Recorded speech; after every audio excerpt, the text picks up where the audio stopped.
Baik, bismillahirrahmanirrahim. Alhamdulillah, wassalatu wassalamu ala rasulillah wa ala alihi wa ashabihi wa man walah wa ba'du. Wallahumma ya muallima Ibrahima allimna wa ya mufahima Sulaimana fahimna. Allahumma anfa'na bima 'allamtana wa 'allimna ma yanfa'una wa zidna ilman ya rabbal alamin. Akhwani fid din, a'azzani Allah wa iyyakum jami'an. Alhamdulillah ta'ala fi hadhil munasabatin mubarakah. نواصل قراءتنا من كتاب شرح العقيدة الواسطية الذي شرحه فضيلة الشيخ الدكتور صالح بن فوزان بن عبد الله الفوزان حفظه الله تعالى. Baik, kita sekarang masuk ke kalam al-musannif atau kalam al-muallif. Nah, di pertemuan sebelumnya kita sudah baca muqaddimah, ya, yang mana isi dari muqaddimah itu adalah tentang sumber-sumber rujukan yang dijadikan sandaran oleh pensyarah dalam menulis kitab ini. Nah, kemarin kita baca ada 4 sumber, kemudian beliau tutup dengan doa-doa, harapan beliau, ya. Nah, sekarang kita mulai masuk mensyarah ucapannya Syekhul Islam Ibnu Taimiyah rahimahullah di dalam matan Al-Aqidah Al-Wasithiyah. Nah, kalau kita mempelajari kitab-kitab model syarah seperti ini, penjelasan dari sebuah matan, maka tentu ya kita harus selalu berpatokan kepada matannya. Nah, jadi ya, urutan pembahasannya akan mengikuti urutan matannya, gitu. Ini patokan utamanya ke situ nanti. Maka antum melihat di kitabnya ada garis seperti ini untuk matannya. Nah, jadi kalau dikatakan qala al-musannif bismillahirrahmanirrahim, hadza kalam Syekhul Islam Ibnu Taimiyah. Kemudian di bawahnya asy-syarah. Nah, jadi kalau antum baca matan antum katakan qala al-musannif, ya. Kalau antum baca syarahnya antum katakan qala syarih, ya. Qala asy-syarih. Nah, kalau musannif itu Syekhul Islam Ibnu Taimiyah, syarihnya yaitu Syekh Shalih Al-Fauzan. Nah, jadi nanti setiap ada di atas garis ini antum bacanya qala al-musannif atau qala al-muallif. Nah, baru antum katakan qala syarih. Tujuannya adalah agar tidak tercampur mana yang matan dan mana yang syarah. Ya, kebanyakan tulab itu kalau baca kitabnya yang sistemnya syarah seperti ini, model-model syarah itu suka kehilangan arah gitu. Nah, kayak nyasar di hutan belantara gitu ya. Ini bingung lagi di mana gitu. Mm-mm. Kadang kadang arah itu lebar ya. Gitu. Mau tanya, Ustaz. Mm. Kalau misalkan nih kita nih ngaji kitab nih, kalau untuk menulis faidah, faidah, sebagaimana yang kemarin di oleh antum itu menulisnya di kitab langsung, coret-coretannya, atau kita dipisah di buku gitu, Ustaz. Itu gimana, Ustaz, baiknya? Ustaz, faidah, kita apa di kitabnya langsung di pinggir-pinggirannya itu, atau kita dipisah di buku tulis gitu, Ustaz. Baik. Mencatat faedah, ya itu istilahnya ta'liq ya. Jadi sebenarnya kalau ditanya mana lebih bagus ya di kitab langsung atau di buku tulis tersendiri, itu kembali ke masing-masing sebenarnya. Nyamannya seperti apa gitu. Tapi kalau ya, antum tanya ke pengalaman ana, kalau ana pribadi itu lebih suka di kitabnya langsung. Ya, kitabnya langsung di margin kiri dan kanan ini kan ada masafah ini, ada jarak ini ya. Nah, para ulama ya, atau di apa namanya percetakan kitab itu memang sengaja mengosongkan bagian ini bukan buat estetika atau apa ya, enggak. Memang sengaja dikosongkan untuk ta'lik itu gitu. Baik-baik. Karena kalau ngejar di kelas ya secara offline ya kitab-kitab yang ringkas itu biasanya Ana cari file Word-nya, ya Ana ketik ulang atau cari file Word-nya. Kemudian jarak spasinya ini Ana edit sehingga lebih luas gitu. Ya, untuk nulis faedah di bawahnya gitu. Ya, misalkan nah, ini kan bisa dieditin ya. Kalau di Word kan kalau PDF kan bisa ya. Di Word-nya diedit ini ya, jadi kasih spasi yang lebih lebar sehingga bisa nulis di situ gitu. Nah, jadi kalau faedahnya panjang-panjang, antum tulis di pinggir-pinggir ini. Ya, kalau faedahnya pendek, ya antum bisa tulis langsung di bawah kata. Biasanya terjemahan ya. Terjemahan itu antum tulis di bawah. Betul. Hmm. Nah, kemudian kalau bisa, antum pakai pulpen warna biru. Nah, pulpen warna biru ini bukan sekedar pemilihan warna ya, karena memang ya para masyayikh juga ngajarin kita begitu. Kenapa? Karena teks kitab ini dia berwarna hitam. Kalau antum taklik juga dengan warna hitam, jadi tidak ada bedanya mana teks kitab, mana yang taklikan dari antum. Gitu. Nah, gitu. Nah, kalau kata-kata yang asing, ya, misalkan nih, kita lagi baca begini, kemudian ada kata walam yaktarin. Nah, ini kata yang ini, misalkan antum nggak tahu. Kasih stabilo, kayak yang Anda contohkan ini. Antum nggak tahu artinya ini. Kasih stabilo, nah, tulis di bawahnya. Atau definisi-definisi, misalkan walismu fil lugoh. Nah, ini definisi nih. Nah, ya, didefinisikan. Nah, ya, atau kalau tidak ada stabilo, antum pakai pulpen warna merah, kasih garis di bawahnya. Kalau anak pribadi biasanya pakai pulpen warna merah, khusus di bagian kata-kata yang ya Anda nggak tahu artinya, misalkan. Ya, Anda tulis di bawahnya. Nah, gitu. Nah, baik. Jadi lebih bagus lagi ya kalau antum tulis per paragraf itu tema-temanya. Kayak begini nih, ya. Nanti paragraf pertama ini temanya apa? Tentu di samping ini. Oh, pentingnya mengawali dengan bismillah. Tulis di sini. Ini makna bismillah. Para. Jadi murojaahnya nanti antum cuma lihat garis di pinggir ini aja apa yang antum tulis di sini. Ini pokok-pokoknya. Nulisnya pakai bahasa Indonesia boleh, bahasa Arab boleh. Baik. Nah, jadi jangan apa namanya ngerasa sayang sekali nyoret-nyoret kitab. Enggak, kitab itu dibeli buat coret-coret ya. Coret-coret. Malah kita dulu di tempat itu Ustadz tuh selalu ada masanya di mana Ustadz tuh akan ngerazia kitab. Bahasanya razia kitab ya. Dicek dong kitab itu. Kalau bersih kitab, wah antum nggak belajar antum gitu. Gitu tadi ya. Iya. Iya iya iya, benar. Ya kemarin juga karena tuh waktu pertama dengan antum tuh ini penuh nih kita bangun dengan coretan tuh macam mana sesuatu yang disusun karena Allah maka dia akan apa namanya kekal gitu kan.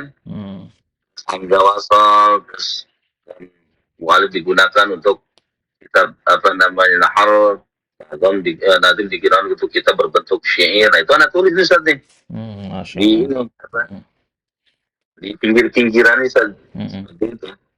Saya katanya gantung untuk memutkinkan anak apakah ada pemisahan di kitab sendiri apakah di kitabnya langsung ya, ternyata ya sesuai dengan harapan anak sih anak di kitabnya langsung gitu Ustaz gitu.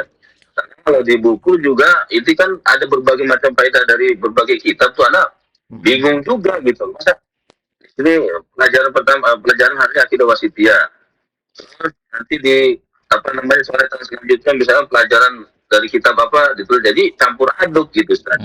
Gak mungkin kita beli buku tulis satu kan gitu. Benar. Itu salah satu kurangnya kalau dipisah ya. Kemudian juga kita akan butuh apa namanya ya, butuh semangat yang tinggi juga buat murojaah kalau ditulis terpisah seperti itu. Katakanlah antum punya buku tulis tersendiri untuk akidah wasitiyah nih. Ya, dia butuh semangat yang tinggi gitu kalau pendapat pelanggan pribadi ya. Ya, dia karena otak itu akan berpikir ini dua hal yang terpisah. kitabnya sama buku tulis, padahal dia satu kesatuan gitu. Masya Allah. Kemarin pernah kita singgung kan di Muqaddimah kalau Syekh Soleh Fauzan itu juga mengambil beberapa dari ya, fawaid yang beliau tulis ketika masih belajar dulu kan. Nah, dan Ana yakin itu fawaid yang dimaksud sama Syekh itu pasti ditulis langsung di kitabnya di Muqarrar. Baik, kita mulai ya. Baik, tafadhol seperti biasa antum ya mulai baca di halaman yang pertama sampai paragraf yang terakhir di surat Al-Ahzab ayat 43. Baik, Iqra ibda. بسم الله قال المصنف رحمه الله تعالى بسم الله الرحمن الرحيم قال الشارح حفظه الله تعالى الشرح ابتدأ المصنف رحمه الله كتابه بالبسملة اقتداء بالكتاب العزيز حيث جاءت البسملة في ابتداء كل سورة بعد سورة براءة واقتداء بالنبي صلى الله عليه وسلم حيث كان يبدأ بها في مكاتباته وقوله بسم الله الباء للاستعانة والاسم في اللغة دل على مسمى وعند النحويين دل على معنى في نفسه ولم يقترن بزمان والجار والمجرور متعلق بمحذوف ينبغي أن يقدر متأخرا ليفيد الحصر والله علم على الذات المقدسة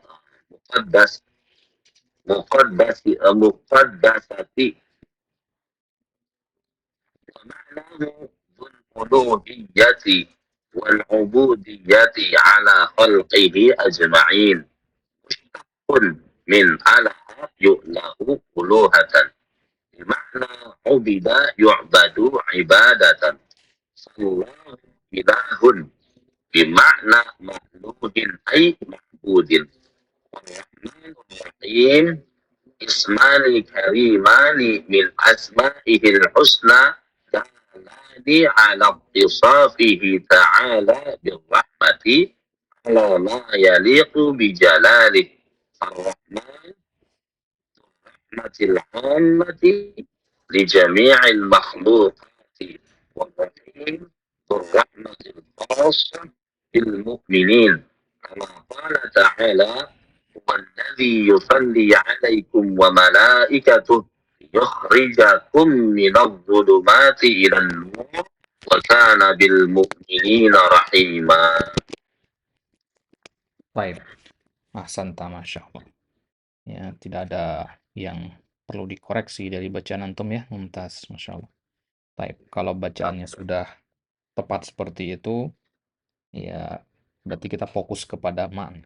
Ya, kita karena kalau kita latihan baca kitab kan ada 2 poin yang harusnya kita kuasai. Yang pertama bacaan yang tepat sesuai kaidah nahwu sharaf, kemudian yang kedua pemahaman apa yang dibaca. Ya, karena kan percuma kita benar harokatnya kalau kita tidak paham apa yang kita baca. Karena kan tujuan kita belajar baca kitab itu adalah pemahaman itu. Nah, dan antum sudah menguasai satu dari 2 hal itu. Yang kedua insya Allah akan lebih mudah jika yang pertama antum sudah miliki, yaitu qiraah yang benar tadi. Masya Allah. Baik, kita mulai. Ya. Qala al-musannifu rahimahullahu ta'ala, yaitu Syekhul Islam Ibnu Taimiyah rahimahullah. Ya, bismillahirrahmanirrahim. Ya. Asy-syarhu, ya, qala asy-syarih ibtada al-musannifu rahimahullahu kitabahu bil basmalati. Ibtada'a bermakna bada'a, ya. Wa mal farq bainahuma? Ya, bada'a aidan bermakna ibtada'a. Tapi antum harus pahami kaidah dalam masalah ini bahwasanya ziyadatul mabna tufidu ziyadatan fil makna. Kalau antum hitung huruf bada'a berapa huruf? Ada 3 Ustaz. Ya, kalau ibtada'a 1, 2, 3, 4, 5 Ustaz. Nah, berarti kalau kita melihat kepada kaidah tadi, ziyadatun fil mabna tufidu ziyadatan fil makna. Ya, artinya bertambahnya ya huruf ya, mabna itu artinya hurufnya ya ziyadatun fil, untuk bisa lihat ke layar ya, fil mabna tufidu ziyadatan fi al makna. Bertambahnya huruf penyusun sebuah kata berkonsekuensi kepada bertambahnya makna dari kata tersebut. Jadi semakin banyak huruf penyusunnya, maka makin banyak pula makna yang dikandungnya. Nah, itu beda antara bada'a dengan ibtada'a. Ya, bada'a memulai, maka ibtada'a juga artinya memulai, tapi dari sisi makna ada tambahan makna. Ya, apa tambahan maknanya itu? Kalau bada'a ya sekedar mulai tanpa perlu ada usaha yang besar di situ atau tidak bersungguh-sungguh. Ya, tapi kalau kita katakan ibtada'a, maka effortnya ya lebih besar dibandingkan dengan bada'a. Ya, memulai sebuah pekerjaan dengan mulai tidur kan beda ya. Mulai tidur ya gampang aja, nah itu udah tidur ya, bahkan bisa ketiduran tanpa ada usaha. Ya. Tapi kalau memulai sebuah pekerjaan butuh adanya motivasi, butuh adanya macam-macam di situ. Nah, gitu ya. Nah, jadi bertambahnya penyusun sebuah ya, kata, huruf penyusun sebuah kata berimplikasi atau berkonsekuensi akan bertambahnya pula makna dari kata tersebut. Ya, sama seperti gosala, igtasala. Gosala artinya mencuci atau membasuh. Igtasala artinya mandi. Nah, mana yang lebih butuh effort di situ? Ya, cuci atau mandi? Basuh dengan igtasala. Ya. Nah, jadi secara mana dia lebih. Maka dalam Al-Qur'an ada istilah ya kata ya isbiru, ada juga sobiru, ya kan? Isbiru bersabarlah. Tapi kalau sobiru juga artinya bersabarlah, tapi bersabar yang lebih butuh effort gitu. Ya, berarti musibahnya lebih besar gitu. Gitu. Nah, maka di sini kalau kita katakan bada al-musannifu boleh-boleh saja, tapi tidak menunjukkan adanya effort yang besar. Ini kurang menghargai lah istilahnya bahasa kita ya.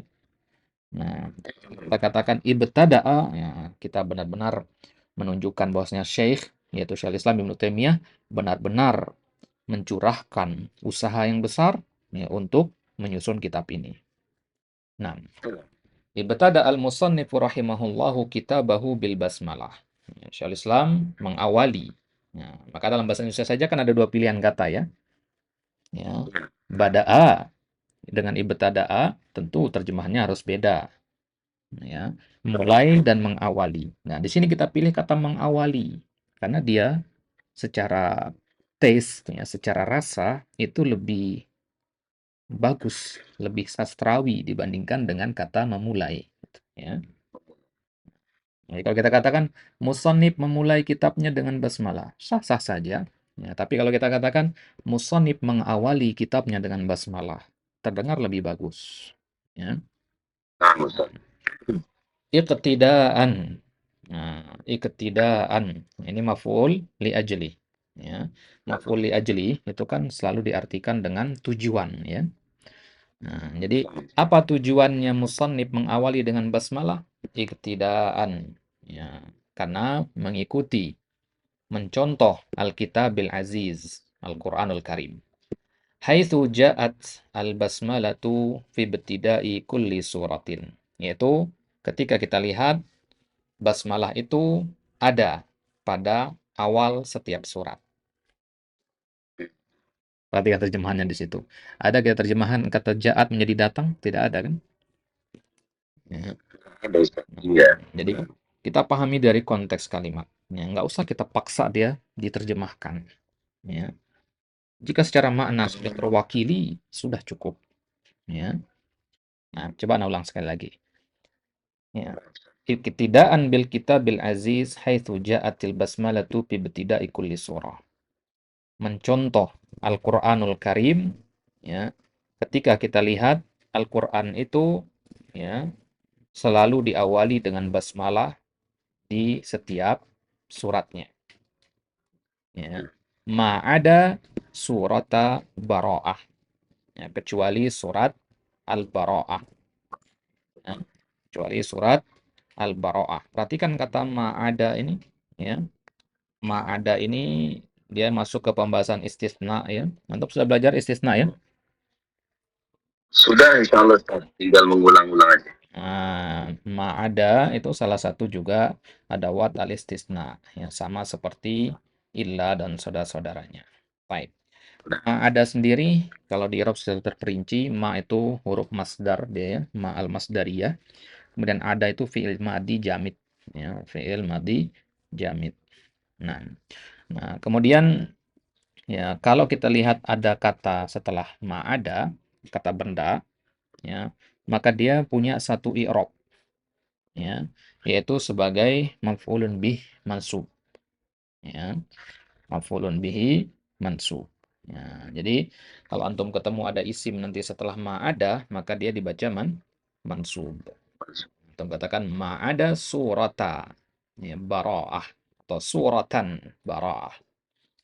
Baik.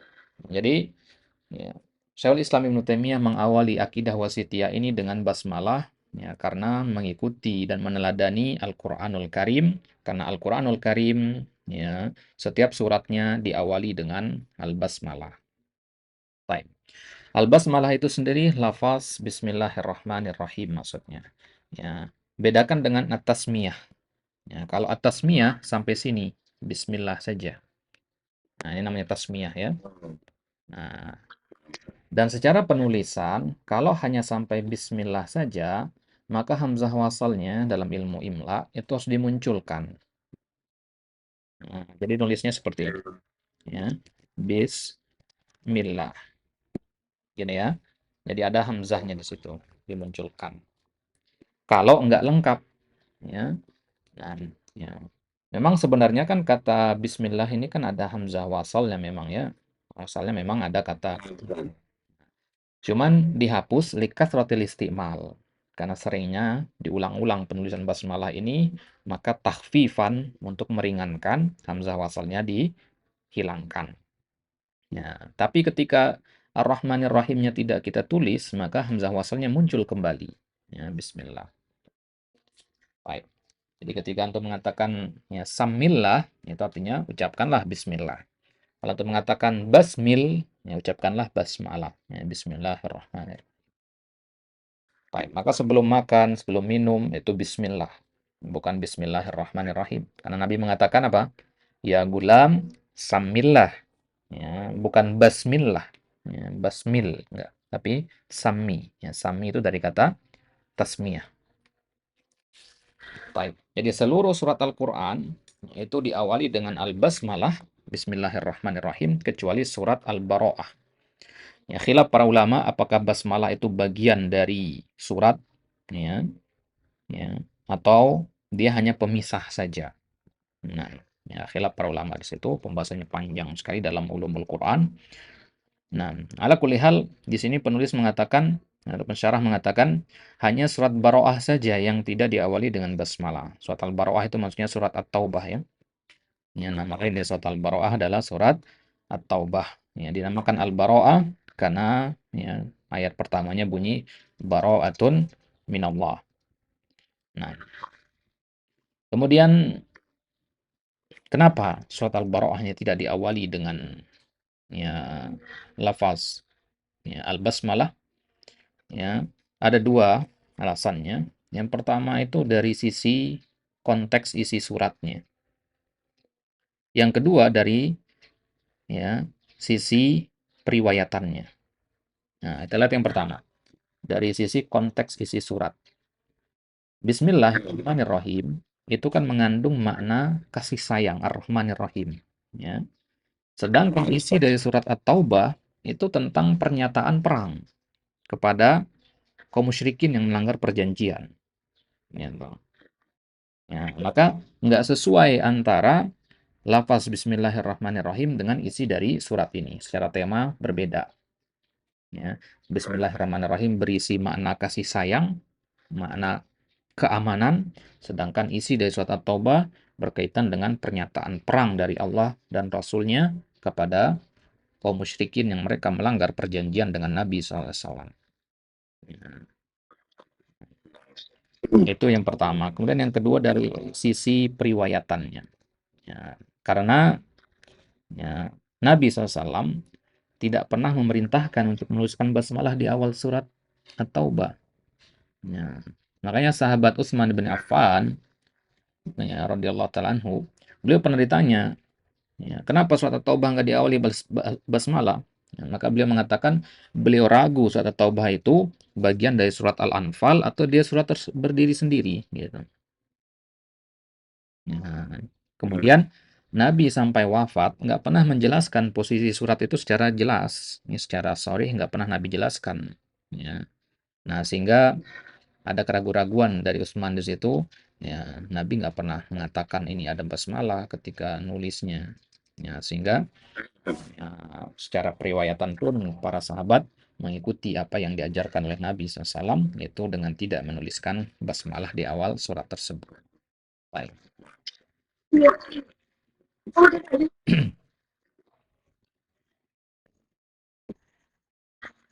Baik. Jadi ma'ada itu kita ya i'rab ya sebagai ya ma al-masdariyah, kemudian adanya fi'il madhi jamid, ya kemudian suratan sebagai mustasnanya, ya i'rabnya nanti suratan maf'ulun bihi mansubun ya. Type ya. Jadi seluruh surat yang ada di dalam Al-Qur'an itu diawali dengan al-basmalah ya kecuali surat Al-Bara'ah. Tadi kita katakan ya alasannya dari dua sisi, dari sisi konteks isi suratnya dan dari sisi periwayatannya. Baik.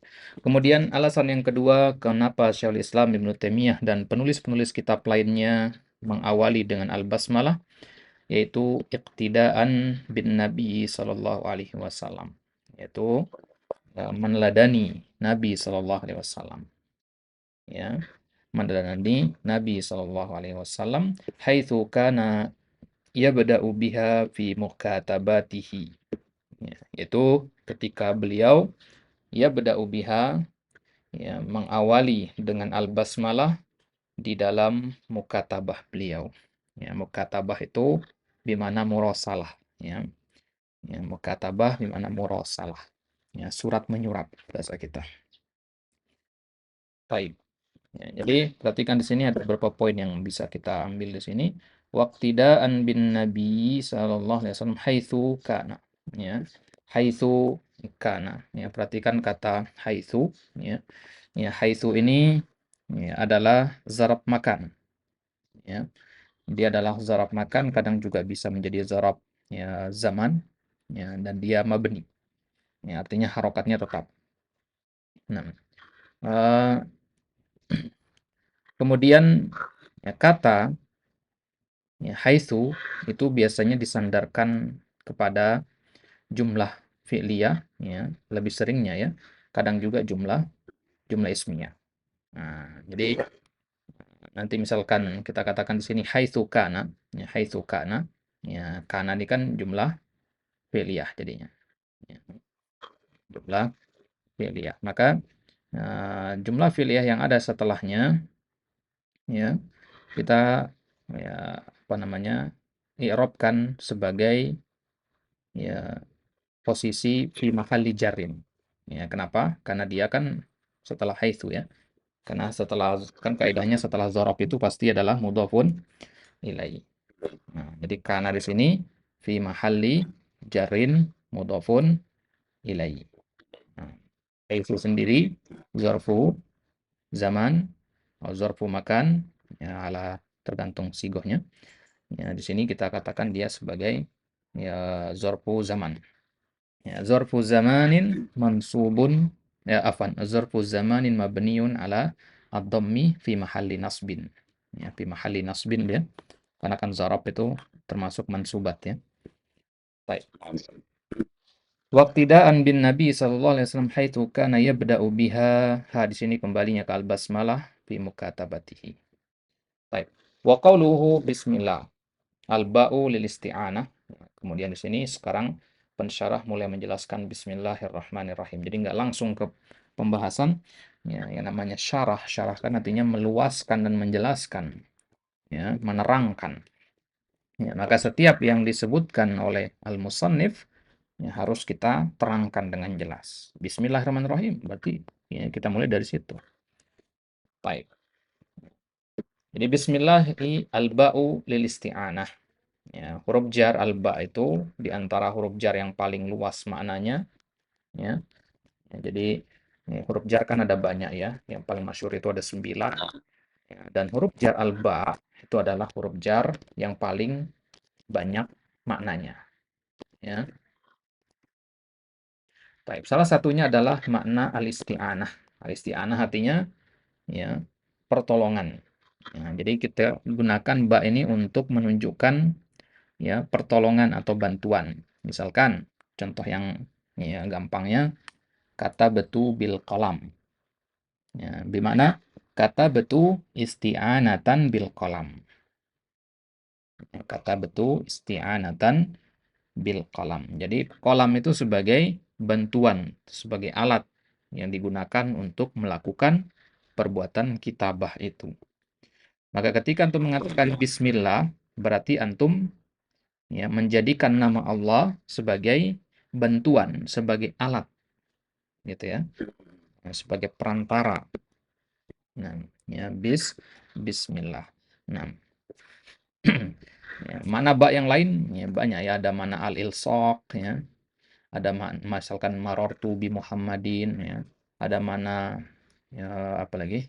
Al-musahaba, ada mana as-sababiyah, ya, ada mana zarfiyah, ya.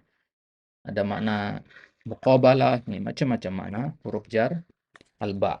Ya, untuk lebih lengkapnya antum bisa rujuk ke kitabnya Ibnu Hisham yang berjudul Mughnil Labib. Ya, ya kitab Mughnil Labib ini kitab memang dia kitab level ya atas, tapi ada beberapa pembahasan insya Allah masih bisa dipahami dengan baik. Baik. Jadi ketika antum mengatakan bismillah bermakna ista'antu ya, bismillah. Walismu fil lughah, kan ada kata ismullah di sini. Al-ismu fil lughah madalla ala musamman. Ya. Isim secara bahasa ya, adalah sesuatu yang menunjukkan akan musamma. Ya, musamma artinya yang diberi nama.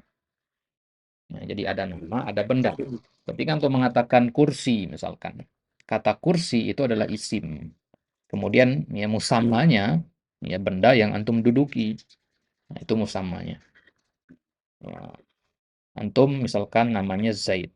Nah, Zaid itu isim, ya, kemudian antum fisik antum zat antum itu musammanya. Wa inda nan wa inda nahwiyina.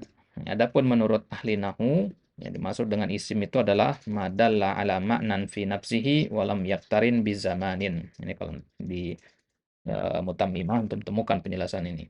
Ya, isim itu adalah madalla ala ma'nan, ya, sebuah kata yang memiliki makna fi nafsihi pada dirinya sendiri, walam yaktarin bizamanin, dan dia tidak terikat dengan waktu. Jadi kalau antum mengatakan buku, tidak ada keterangan waktu di situ. Kapan buku? Nggak bisa. Tapi kalau pergi, bisa antum katakan kapan pergi. Nah, itu makna dari lam yaktarin bizaman. Wal jar wal majruru muta'alliqun bimahzufin bagi an yuqaddara mutaakhiran liyufidal hasra.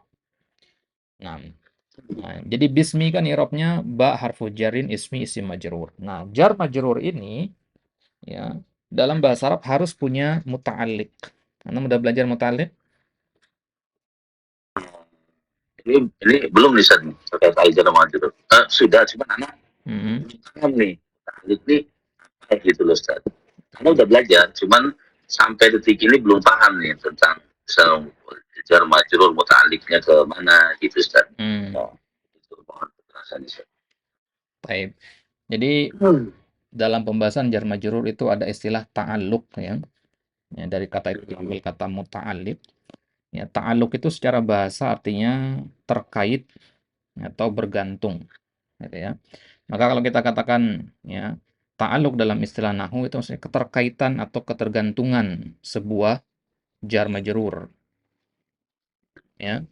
Karena huruf jar itu tidak bisa berdiri sendiri. Kan antum paham bahwasanya definisi dari huruf itu kan ya, yang tidak bisa berdiri sendiri kan. Lahu maknan idza jaa ma'a ghairihi kan gitu. Sampai sini jelas ya. Nah, jadi dia tidak bisa berdiri sendiri untuk memberikan makna yang sempurna. Dia butuh kata lain untuk disandarkan agar maknanya menjadi jelas. Ketika kita mengatakan kitab ada di atas meja, ya, kata di atas meja itu jar majrur ala al-maktabi. Ya. Nah, maka pertanyaannya adalah apa yang ada di atas meja? Jawabannya adalah kitab, ya kan? Nah, kemudian ketika kita mengatakan ya, kitab dengan di atas meja, dia ngapain kitab ini di atas meja? Itulah ta'alluq. Jawaban dari pertanyaan itulah ta'alluq. Nah, jadi harus ada kata kerja atau makna kerja yang disandarkan. Maka lengkapnya apa? Kitab terletak di atas meja. Mana kata terletaknya? Nggak disebutkan dalam kalimat kan? Antum cuma mengatakan al-kitabu alal maktabi. Ya, ya. Jadi takdirnya bagaimana? Al-kitabu maujudun alal maktabi. Nah, terletak gitu atau maujud ya, itu yang disebut dengan muta'alliq gitu. Jadi nggak bisa kita katakan kitab di atas meja, ini terjemahannya belum tepat. Jadi benar kitab terletak di atas meja. Jadi harus ada apa namanya?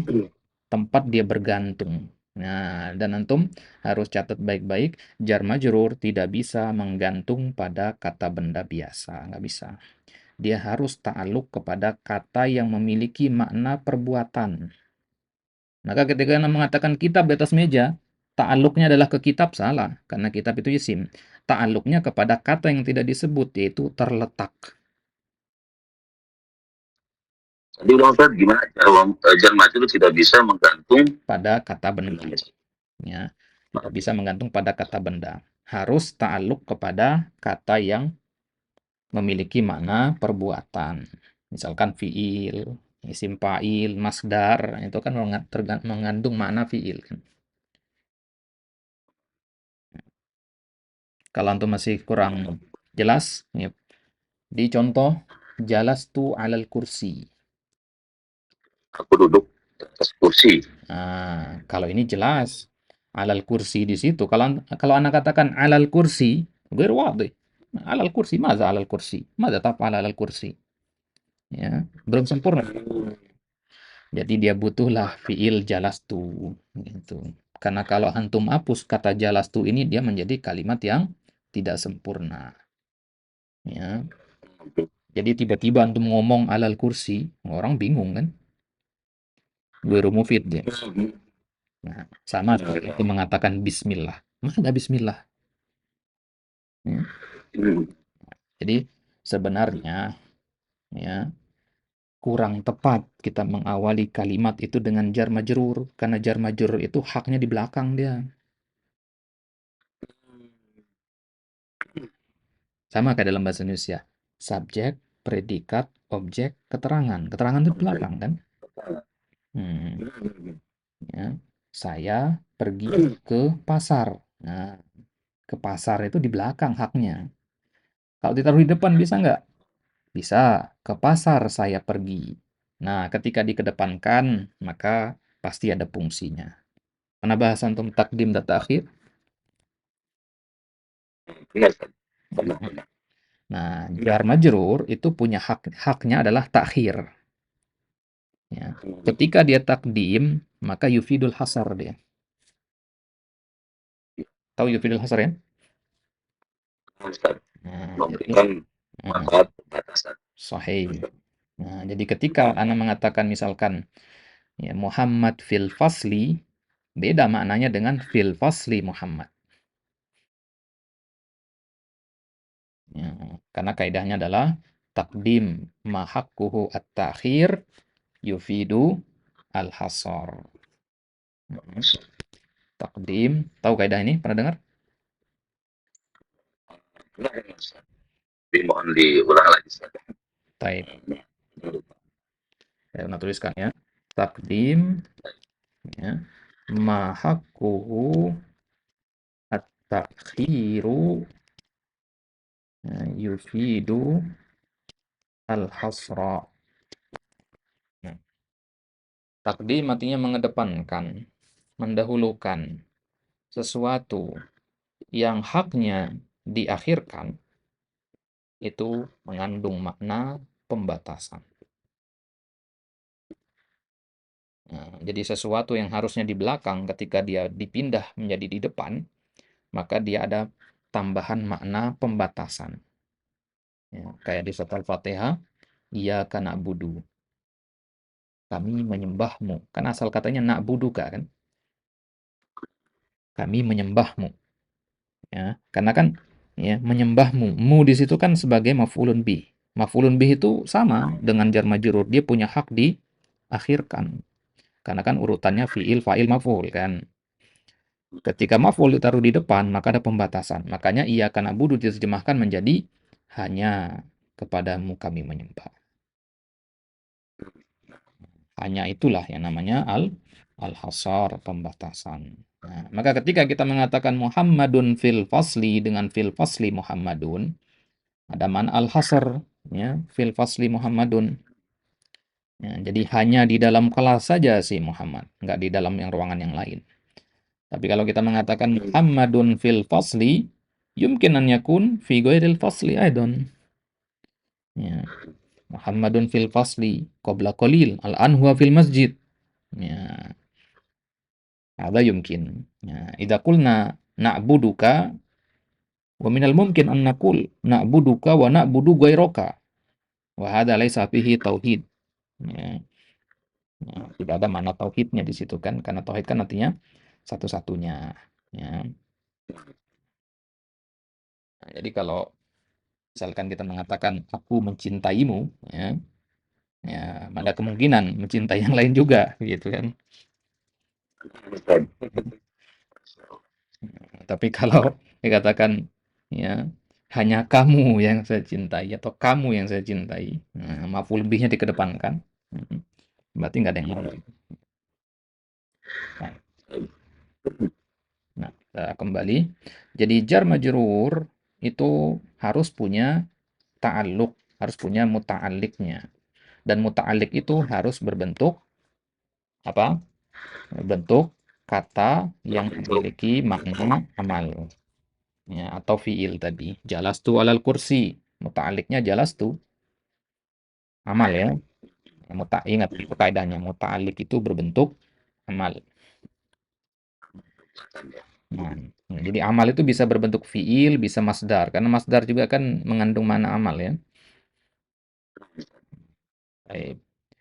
Nah, jadi itu dia ya ta'alluq ya. Baik. Ya. Nah, sekarang kalau antum mengatakan alhamdulillah, ta'alluqnya mana di situ? Alhamdulillah. Sudah kepada Allah ya sudah. Alhamdulillah. Ini apa namanya perbuatan yang seperti alhamdulillah. Ya, bukan. Itu anak-anak kurang paham bisa. Nah, ini masuk kaidah baru. Ya, kaidah baru dia. Jadi dia di sini, ini yang masuk ke pembahasan kita sekarang, yaitu yang muta'aliknya mahzuf. Kalau muta'alik itu mahzuf, maka ada dua kemungkinan. Kainun dan istaqorro. Itu arti kata istaqorro ya. Ya, istaqorro atau kainun itu takdirnya, kalau dia mahzuf. Nah, ketika antum mengatakan alhamdulillah, ya, jadi muta'aliknya adalah alhamdu istaqorro lillah. Alhamdu istaqorosnya itu yang menetap. Berarti alhamdu, ya, segala puji itu tetap milik Allah. Gitu. Ya, bayangin kalau kita belajar bahasa Arab hanya sebatas nerjemah saja. Segala puji bagi Allah. Khalas, intah lamar. Sampai situ saja faedah yang bisa kita ambil.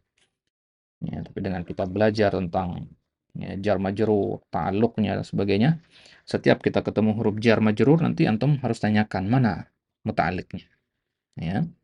Qul a'udzu birabbin nas. Aina ta'alluq birabbin nas? Ya, birabbi. Ya, pokoknya antum ketemu huruf jar tanyakan nanti muta'alliqnya apa. Maka di situ akan terbuka nanti, ya, apa namanya, pemahaman, ya, atau, ya, informasi-informasi baru, ilmu-ilmu baru yang, ya, sebelumnya kalau hanya dengan modal terjemahan kita lewat saja gitu. Baik. Iya, benar Ustaz. Ini anak baru dapatkan dari antum Ustaz. Selama anak belajar nahwu tuh ya sekedar berlalu aja karena memang nggak ada penjelasan detailnya seperti itu. Nah, maka cara belajar nahu yang paling efektif itu sebenarnya dengan kitab begini, ya. Karena selama ini antum belajar nahu dengan kitab nahu kan, ya, gitu. Ya dari awal sampai akhir ya nahu semua isinya gitu. Nah, dipraktekkannya di luar harus dengan kitab yang lain, ya. Jadi mutammimah itu alatnya, ya. Antum harus pakai alat itu di kitab-kitab yang lain, kitab akidah, kitab fikih dan sebagainya. Nah, Karena gini Ustaz, kalau mengi'rab di kitab nahwunya langsung itu insya Allah mudah ya, karena memang berurutan, ada contohnya gitu Ustaz. Tapi kalau mengi'rab kitab praktek di kitab yang bukan kitab nahwu, nah ini justru ujian sesungguhnya gitu.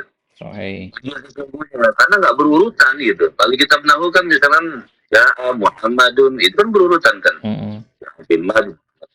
Tapi kalau praktek di kitab selain kitab nahwu, itu justru itu tantangannya di situ Ustaz. Seperti itu. Sahih. Sudah ada contoh-contohnya kalau di kitab Mutamimah itu kan, di kitab-kitab nahwu yang lainnya.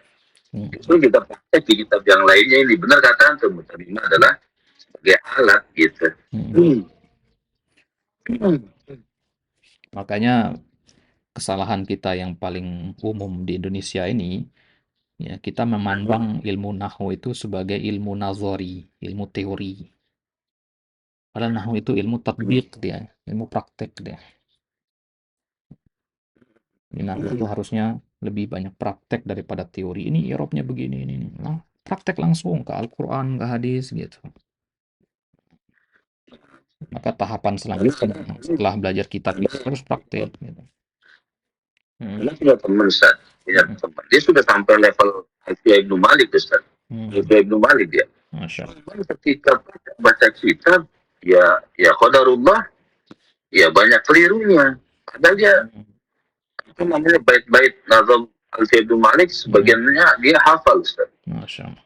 Satu Alfiya cuma pada saat praktek baca kitab, ya banyak keliru, banyak salah. Karena dia bilang ke anak-anak, namanya nggak pernah, hampir jarang sekali untuk baca kitab selain kitab tahu gitu. Makanya dia banyak salahnya, padahal dia hafal. Malam Ibnu Malik kan karena kurangnya praktek baca kitab sehingga akhirnya dia masih keliru, banyak kelirunya bahkan. Baik. Ya metode belajarnya yang kurang tepat gitu ya. Tidak masalah menghafalkan teori itu penting gitu. Ya, praktek juga nggak boleh kurang. Karena memang kalau belajar dengan metode praktek itu rasa belajarnya itu, ya, itu kurang dapat gitu, feelingnya kurang dapat. Tapi kalau belajarnya dengan kitab-kitab nahwu itu berasa sekali pusingnya itu. Praktek langsung itu lama prosesnya kalau praktek langsung itu. Kayak begini sekarang ini, ya. Kita baru bahas berapa baris doang, ya. Lama prosesnya kalau praktek ke kitab langsung begini. Nah, memang dua-duanya harus digabung. Type. Ya. Jadi kesimpulannya ya, bahwasanya ya ta'alluq itu adalah proses kita menyambungkan makna jar majrur kepada ya muta'alliqnya, yaitu ya, biasanya berbentuk fiil. Tujuannya agar kalimat tersebut memiliki makna yang sempurna, yang utuh, gitu. Nah, maka ya, hal yang sama berlaku pada kata bismillah ini. Bismillah ini jar majrur. Ya, ketika kita mengawali ya ucapan kita dengan kata bismillah, berarti harus ada muta'alliqnya. Dan muta'alliqnya adalah mahzuf. Ya, muta'alliqnya mahzuf yang bagi an yuqaddara mutaakhiran. Ya, sepatutnya dan seharusnya memang begitu, harus ditakdirkan secara mutaakhiran. Ya, belakangan. Harus ditakdirkan belakangan. Takdirkan itu bahasa kita munculkan. Ya. Liyufidal hasra, tujuannya agar memiliki makna pembatasan. Ya, perhatikan kalimat ini. Ini agak dakik sedikit di sini. Yang bagi an yuqaddara mutaakhiran, ya, ya, sepatutnya muta'alliq dari bismillah itu diakhirkan. Artinya dia tidak disebut, ya. Ada dua pendapat dalam masalah ini, ya. Ada yang mengatakan dia diakhirkan, ada dia dikedepankan. Jadi muta'alliqnya di depan sebelum bismillah itu. Kalau antum mengatakan bismillah berarti akul bismillah. Muta'alliqnya akul. Ya. Nah, tapi menurut pendapat Syekh Shalih Al Fauzan di sini, kata beliau mutaakhir. Ya, berarti bismillah akul gitu. Kenapa? Kata beliau, kalau kata akulnya ditaruh di belakang atau mutaakhir, barulah dia memiliki makna pembatasan. Kalau antum mengatakan akul bismillah, nggak ada makna pembatasan. Akul bismillah wa yumkin akul bigoiri ismillah. Nah, tapi kalau untuk mengatakan bismillahi akul, idan bimakna la akul illa bi bismillah faqat. Nah, ada mana pembatasan tersebut. Nah, dan ini yang dirojihkan oleh ya jumhur ahli nahu bahwasanya ya muta'alliq itu ya haknya adalah diakhirkan. Ya, diakhirkan artinya setelah bismillah. Nah, kemudian di sini luar biasanya lafaz basmalah ini ya. Kenapa nggak disebut aja di Al-Quran itu? Aqra'u bismillahirrahmanirrahim gitu. Ya, ya. Luar biasanya adalah sengaja dijadikan mahzub agar bisa dipakai di seluruh kondisi gitu. Jadi kalau dikatakan aqra'u bismillah, oh berarti hanya ketika baca Al-Quran doang baca bismillah. Nah, berarti seolah-olah kita mengatakan hanya ketika baca Al-Quran saja kita berharap keberkahan dengan nama Allah, tabaruk dengan nama Allah. Padahal kita butuh keberkahan itu pada seluruh perbuatan kita. Makan, minum, tidur, ya, berjalan, duduk, itu semua ya kita harapkan keberkahan darinya. Ya, dan cara untuk mendapatkan keberkahan itu ya dengan ya mengawalinya dengan bismillah. Jadi nggak dibatasi ya, dalam Al-Quran itu. Kata bismillah itu muta'aliknya apa, nggak dijelaskan. Agar ya muta'aliknya bisa apa saja tergantung kebutuhan kita gitu.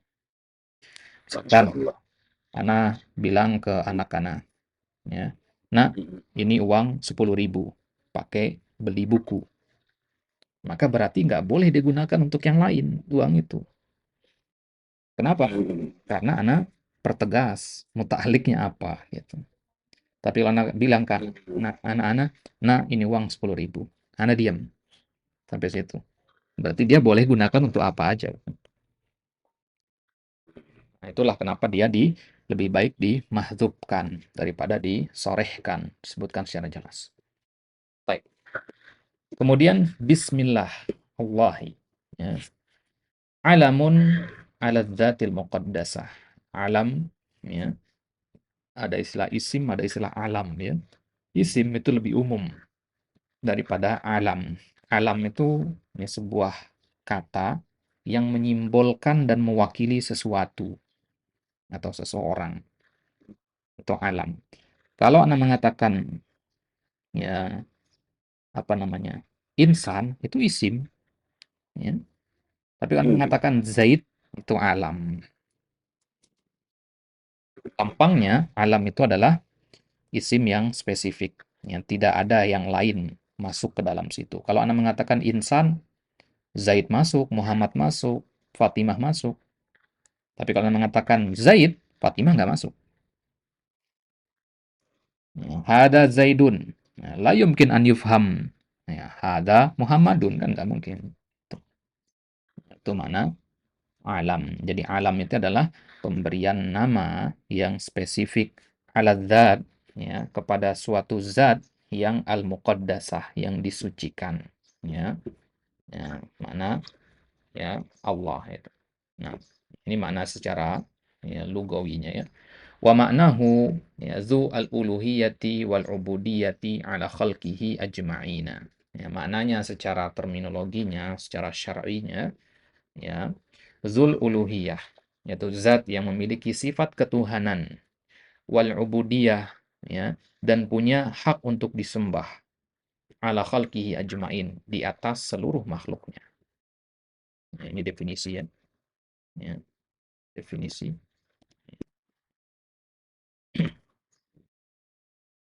Uh, Zul uluhiyah wal ubudiyah ala khalqihi ajmain. Nah, bisa untuk menghafalkan ini. Jadi Allah itu artinya adalah zat yang memiliki hak ketuhanan. Ya, kalau bahasa kita divinity, ya, ya, dia punya hak untuk disembah. Ya, itu ubudiyah, ya, penghambaan. Ya, artinya ya, dia itu pantas untuk kita jadikan sebagai sesembahan dan kita pantas untuk menjadi hambanya. Gitu. Jadi apa bedanya al-uluhiyah dengan al-ubudiyah? Al-uluhiyah itu dari sisi Allah sebagai zat yang disembah. Al-ubudiyah itu dari sisi kita sebagai hamba yang menyembah. Gitu. Nah, jadi kenapa kita harus menyembah Allah? Ya karena Allah punya sifat-sifat uluhiyah. Ya, gitu. Nah, ibadah yang kita lakukan itu namanya ubudiyah. Dari kata itu diambil kata abdun, ya, ya hamba. Maka segala bentuk penghambaan kita kepada Allah, ya, dalam ibadah-ibadah itu namakan ubudiyah. Ya, khalqihi, al-khalq bi mana al-makhluk, ya. Baik. Mushtaqun min ya, alaha yu'lahu. Ya, kata Allah ya, ya atau alismu al-a'zam ya, itu ya, diambil dari ya, fiil alaha ya, diambil dari fiil alaha atau aliha, boleh dua-duanya, aliha ya'lahu ya, atau uliha yu'lahu ya. Ya, itu mabni lil majhulnya ya. Ya, jadi akar katanya adalah alaha afan aliha ya ya'lahu ilahatan. Ya, alaha ya afan aliha ya'lahu bimana abada ya'budu. Nah, kalau di sini uliha yu'lahu atau uliha yu'lahu artinya yang disembah. Ya, uluhatan. Nah, ini mabnil majhulnya ya. Uliha yulahu dengan alaha aliha ya'lahu. Ya, aliha bimana abada, ya, uliha bimana ubida. Nah, kata. Wadah ya? Baik. Bimana ubida yu'badu ibadatan. Ya, nah itu ya. Ya. Kalau dari kata ubida diambil ya ibadah. Ya, kalau dari kata al-uliha diambil kata uluha. Ya, uluha, uluhiyah, ibadah, ubudiyah. Fallahu ilahun bimakna ma'luhun. Ya, ilah ini isim bimakna maf'ul ya, masdar bimakna maf'ul. Ya, dalam bahasa Arab itu ya, banyak kata-kata yang seperti itu ya. Dia bentuknya masdar atau bentuknya fa'il tapi maknanya isim maf'ul kayak begitu. Ilah ya. Ilah itu ya dia secara wazan, secara sorof dia fa'il, dia isim fa'il. Ya, tapi maknanya isim maf'ul, ma'luf, ya, ay ma'bud. Baik. War-Rahmanur Rahim ismani karimani min asma'il husna. Ya, dua nama yang mulia di antara asma'il husna, di antara nama-nama Allah yang sangat indah. Ya, Al-Husna itu beda dengan Al-Hasan ya. Beda juga dengan Ahsan. Ya, Al-Husna itu ghayatul husn, paling puncak. Nah, misalkan Anda mengatakan hada hasanun. Ya, wa yumkin an yakuna hunaka syai' ahsan minhu. Paham maksudnya? Ini baik. Kalau Anda katakan ini baik, ya bisa jadi ada yang lebih baik dari ini. Tapi kalau Anda mengatakan husna, nggak ada lagi yang lebih baik dari itu. Jadi asmaul husna ya, itu di mana la tujad asma afdal minha. Nah, dalani dua nama ini menunjukkan ala ittisafihi ta'ala birrahmah. Menunjukkan ya bersifatnya Allah Ta'ala dengan sifat rahmat.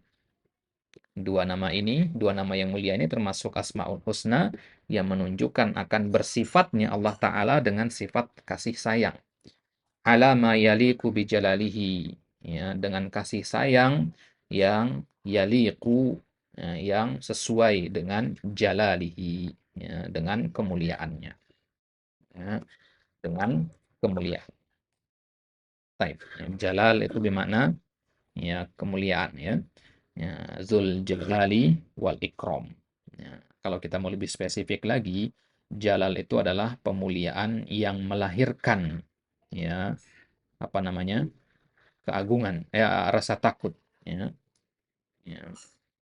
Kalau nggak salah, ya kita bahas nggak di Muqaddimah kemarin tentang mana Al Jalalain? Belum ya? Oh di kitab yang lain kemarin. Ya. Nah, jadi Al Jalal itu artinya ya keagungan yang melahirkan rasa takut. Ya. Nah, dikatakan Al-Jalal. War-Rahman dzur rahmatil 'amati li jami'i al-makhluqat.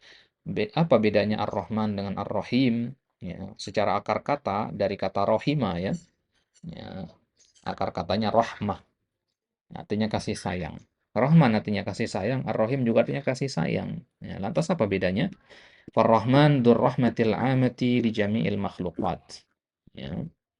Ar-Rahman itu artinya pemilik kasih sayang yang sifatnya umum, mencakup seluruh makhluk. Pemilik kasih sayang yang sifatnya umum, mencakup seluruh makhluk. Perhatikan cara nerjemahkannya di situ. Al-amah ini kan kata sifat ya. Maka antum tambahkan kata yang di sini. Ya, pemilik kasih sayang yang umum, mencakup, ya karena lam itu kan maknanya mencakup jami'il makhlukat, mencakup seluruh makhluk. Baik. Kemudian Ar-Rahim, dzur rahmatil khasati bil mu'minin. Ya, yang memiliki kasih sayang yang spesifik, khusus, spesial hanya untuk orang-orang yang beriman saja. Nah, baik. Kalau untuk melihat kata Rahman itu wazannya fa'lan. Rahim itu wazannya fa'il. Ya, ya, bedanya wazan Rahman dengan Rahim, ya, fa'lan dengan fa'il. Makna fa'il itu dia biasanya lebih konotasinya lebih positif gitu, lebih indah. Ya.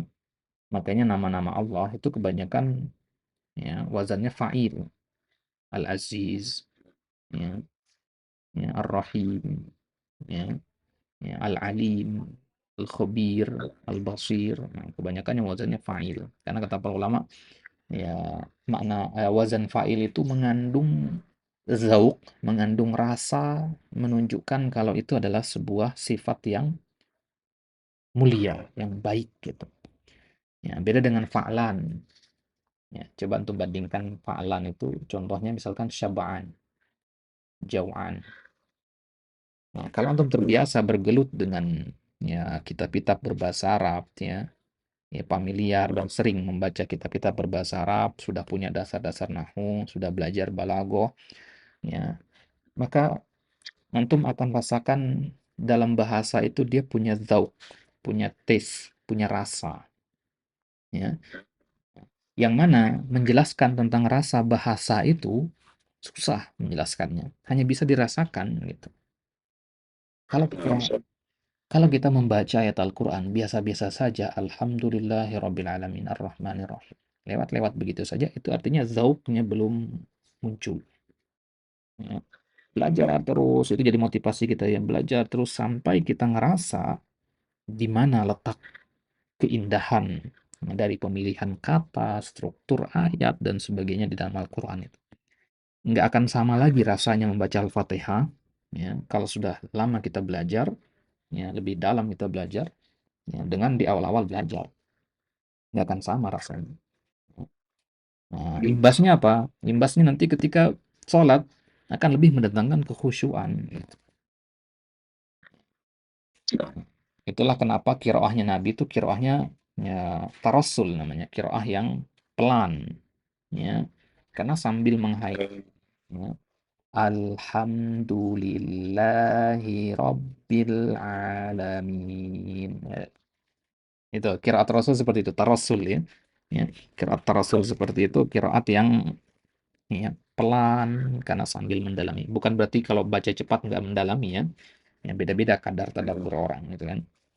Nah, baik. Jadi kesimpulannya Ar-Rahman itu maksudnya Allah memiliki sifat kasih sayang mencakup seluruh makhluknya. Mau dia orang mukmin atau orang kafir, ya, disayangi oleh Allah. Buktinya orang kafir diberikan kenikmatan hidup di dunia kan. Kaya-kaya mereka. Ya. Ya. Bahkan orang-orang terkaya di dunia itu kan didominasi sama orang-orang orang-orang kafir. Nah, itu bukti bahwasanya Allah itu Maha Penyayang. Orang-orang kafir nggak mengakui Allah sebagai sesembahan, tapi tetap dikasih kenikmatan dunia. Nah, istidraj buat mereka. Ya, ya, kata para ulama, orang kafir itu ya balasan kebaikan mereka disegerakan di dunia semua. Ya. Orang kafir kan banyak sedekah mereka. Ya. Bill Gates itu, ya, lihat Bill Gates itu dia punya yayasan amal, dia kan punya ya tempat untuk ya nggak main-main, infaknya sedekahnya dia, ya miliaran. Ya, makanya makin kaya dia makin ya makin apa namanya makin dipermudah urusannya oleh Allah. Ya. Karena itu balasan dia di dunia. Ya, agar nanti di akhirat tidak ada lagi yang tersisa selain azab.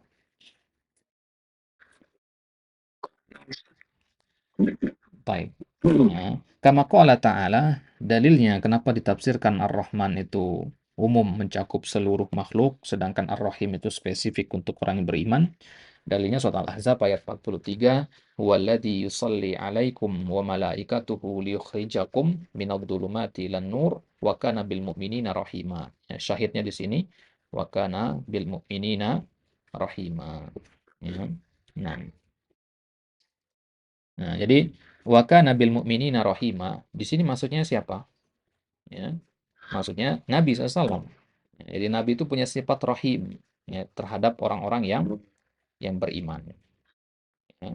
Punya sifat rahim terhadap orang-orang yang beriman. Nah, baik.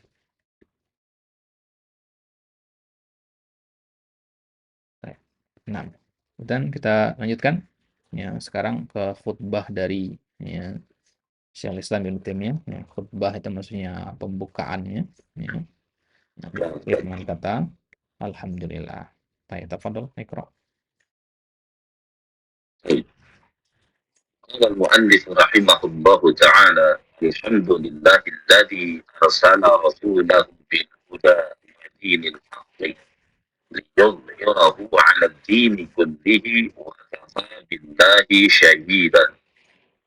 قال الشارح حفظه الله تعالى: الشرح افتتح هذه الرسالة الجليلة هذه الخطبة المشتملة على حمد الله والشهادتين والصلاة والسلام على رسوله تأسيا بالرسول صلى الله عليه وسلم في أحاديثه وخطبه وعملا بقوله صلى الله عليه وسلم: كل أمر ذي بال لا يبدأ فيه بحمد الله فهو أقطع.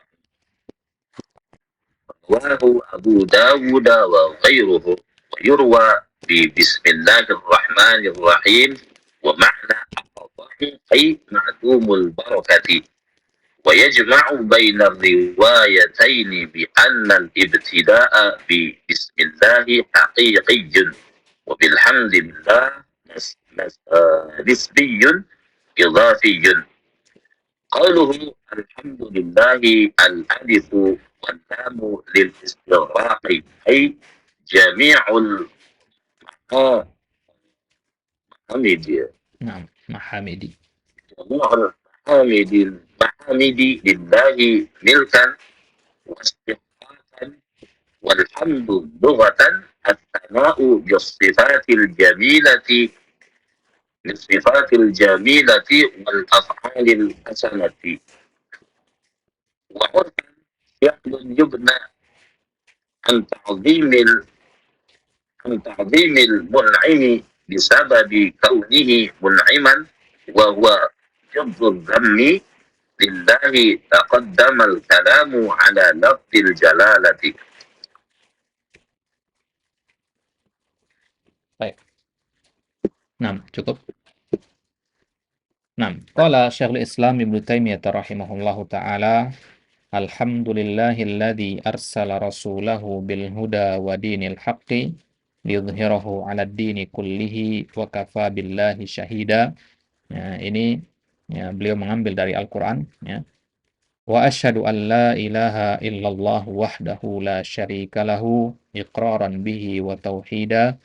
Wa asyhadu anna Muhammadan abduhu wa rasuluhu sallallahu alaihi wa ala alihi wa sallama tasliman mazida. Alhamdulillah, segala puji bagi Allah, alladzi arsala rasulahu bil huda, yang telah mengutus rasulnya bil huda wa dinil haq, membawa petunjuk dan agama yang benar. Liyudhhirahu 'alad dini kullihi, untuk mengunggulkannya di atas agama seluruhnya. Wa kafa billahi syahida, dan cukuplah Allah sebagai saksi akan hal itu. Wa asyhadu an la ilaha illallahu, dan aku bersaksi bahwasanya tiada ilah yang berhak disembah selain Allah. Wahdahu la syarikalahu, satu-satunya yang berhak disembah. La syarikalahu, tidak ada sekutu baginya. Iqraran bihi wa tauhida, ya, persaksian saya ini adalah bentuk iqrar, ya, bentuk penetapan, wa tauhida, dan bentuk pengesaan saya terhadap Allah. Wa asyhadu anna Muhammadan abduhu wa rasuluhu, dan aku juga bersaksi bahwasanya Muhammad adalah hamba Allah dan utusannya, sallallahu alaihi wa ala alihi wasallam, ya. Ya, Allah berselawat atas beliau, atas keluarga beliau, wasallama tasliman mazida, ya, dan ya mengucapkan salam tasliman mazida, dengan taslim yang senantiasa bertambah. Asyarhu iftataha hadhihi risalatul jalilatu, iftataha hadhihi risalatul jalilata bihadhil khutbatil mustamilati ala hamdillahi wasyahadatain. Nah, ini kembali maknanya sama dengan kaidah di awal tadi ya. Fataha dengan iftataha, ya. Nah, maka dalam salat itu namanya doa iftitah, bukan doa al-fatah, ya. Iftataha hadhihi risalatal jalilata. Iftataha al-fa'il huna Syekhul Islam Ibnu Taimiyah, ya. Iftataha al-musannif hadhihi risalah al-jalilah. Ya. Syekhul Islam Ibnu Taimiyah mengawali risalah yang mulia ini bihadhil khutbatil mustamilah, dengan khutbah, ya, dengan khutbah itu secara bahasa artinya ya pembicaraan, ya, ucapan, ungkapan, al-mustamilah, yang mengandung, ala hamdillah, ya, mengandung beberapa poin. Yang pertama hamdillah, yang kedua asyhadatain, ya, kemudian yang ketiga as-salah, ya, dan yang keempat assalam, ya. Nah, ya. Nah, jadi khutbah itu harus terdiri dari 4 hal ini: memuji Allah, bersyahadat, berselawat, dan salam. Ya, biasa satu paket dia, selawat serta salam. Nah, ya, jadi ya, rukun khutbah, ya, ketika antum berkhutbah jadi khatib, ya, pada hari Jumat, ya, maka boleh antum menggunakan redaksi apapun dalam berkhutbah itu. Alhamdulillah, innal hamdalillah, ya. Yang penting apa? Yang penting ada makna memuji Allah, ada makna syahadatain, dan ada makna salawat serta salam. Ya, bebas lafaznya apa saja. Tapi lebih afdol pakai khutbatul hajah yang dicontohkan oleh Nabi SAW kepada para sahabat beliau, yaitu lafaz innal hamdalillah nahmaduhu dan seterusnya. Baik. Ta'asiyan bir Rasuli sallallahu alaihi wasallam fi ahadithihi wa khutabihi. Ya, ta'asiyan bimana iktidaan, ya. Ya, tadi kita ambil ya, ada kata iktida, ada kata ta'asi, ya maknanya sama, ya. Perbedaannya tipis sekali. Kalau iktida itu dari kata kudwah, nah kalau ta'asi itu dari kata uswah, ya. Ya, kudwah dengan uswah itu kan artinya sama. Nah, artinya sama. Perbedaannya juga tipis. Ya. Kudwah itu teladan, ya, yang kita ikuti, ya, dalam hal perbuatannya. Kita ikuti perbuatannya. Itu kudwah. Kalau uswah itu teladan yang kita ikuti, ya, keteguhan hatinya. Gitu ya. Jadi yang namanya kita, ya, mengambil teladan, ya, teladan itu kan artinya panutan, ya. Ya, ada panutan yang kita ikuti perbuatannya, ada panutan yang kita ikuti hatinya. Ya, jadi lebih emosional kalau kita menggunakan ta'asi itu, ya. Ya, lebih emosional gitu. Misalkan ketika antum menghadapi kesulitan, antum bersabar karena Nabi SAW, ya, juga pernah mengalami kesulitan yang serupa bahkan lebih keras dibandingkan antum. Misalkan qadarallahu ma syaa fa'al, ya, antum punya anak kemudian diambil oleh Allah Subhanahu wa taala, meninggal dunia. Nabi juga begitu. Beliau punya putra diambil, ya, ya, oleh Allah Subhanahu wa taala. Nah, ketika kita menghadapi musibah seperti itu, kita bersabar, ya, karena kita ingat Nabi SAW juga pernah mengalami musibah yang serupa. Nah, ini namanya ta'asi namanya. Ya, kita ta'asi Nabi dalam masalah kesabarannya, emosionalnya. Nah, tapi kalau kita mengikuti tata cara sholat Nabi, sebagaimana dalam hadis "Shollu kama ra'aitumuni usolli", rukuknya Nabi begini, sujudnya Nabi begini, ya, tumakninahnya seperti ini. Nah, itu iktida kita katakan, ya, bukan ta'asi. Nah, makanya ya, sebelumnya tadi kita katakan iktidaan bil kitabil aziz, ya kan? Karena ini perbuatan yang kita ikuti. Perbuatan mengawali Al-Qur'an dengan bismillah. Ya. Nah, tapi kalau yang kita ikuti sifatnya, karakteristiknya, perasaannya, kesabarannya, keteguhannya, itu ta'asi. Baik. Ya, ini ta'asiyan bir Rasuli sallallahu alaihi wasallam fi ahadithihi wa khutabihi. Nah, jadi mengawali, ya, risalah dengan memuji Allah itu bukan hanya sesuatu yang sifatnya praktikal, tapi ini adalah sesuatu yang emosional, ya, sesuatu yang ada kaitannya dengan perasaan, dengan keimanan, gitu ya. Nah, ya, sebagaimana Nabi SAW mengawali ahadithihi, hadis-hadis beliau, wa khutabihi, dan khutbah-khutbah beliau. Ahadis jam'u hadis, wa khutab jam'u khutbah. Wa amalan biqaulihi sallallahu alaihi wasallam, ya, juga mengamalkan, ya, sabda Nabi sallallahu alaihi wasallam, kullu amrin dibalin la yubda'u fihi bihamdillah fahuwa aqta. Ya, sebagian riwayat kullu amrin dibalin la yubda'u fihi bil basmalah, ya, fahuwa aqta. Ya, riwayat yang lain mengatakan kullu amrin dibalin la yubda'u fihi bil basmalah fahuwa abtar. Ya, maknanya sama semua. Yang ini adalah rawahu Abu Daud wa ghairuhu, ya. Nah, jadi hadis ini, ya, sebelum kita masuk ke maknanya, hadis ini sendiri, ya, secara sanad itu ada masalah, ya, bermasalah sanadnya, ya. Nah, jadi sanad hadis ini kalau secara bersendirian dia dhaif, ya. Tapi ada jalur-jalur lain yang juga, ya, memiliki, ya, apa namanya, isi yang sama, ya, sehingga, ya, jalur yang tadinya dhaif karena ada banyak jalur yang lain yang menguatkannya, istilahnya syawahid ya. Antum udah belajar mustalah hadis? Hadis belum Ustaz.